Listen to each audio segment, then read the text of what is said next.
కల్కి సినిమాలో అశ్వత్థామ చెప్తాడు అర్జునుడు కంటే కర్ణుడు గొప్ప యోధుడని.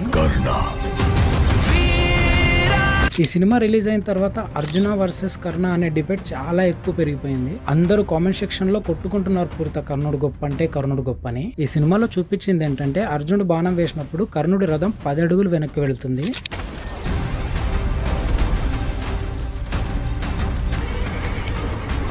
అదే కర్ణుడు బాణం వేసినప్పుడు అర్జునుడి రథం కేవలం 2 అడుగులు మాత్రమే వెనక్కి వెళ్తుంది.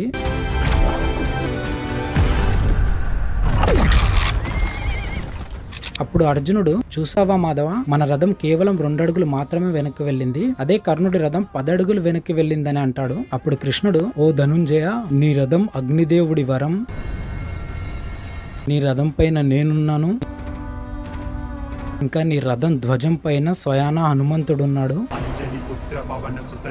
అయినా సరే నీ రథం 2 అడుగులు వెనక్కి వెళ్ళిందంటే అర్థం చేసుకో కర్ణుడు ఎంత గొప్ప యోధుడు అని.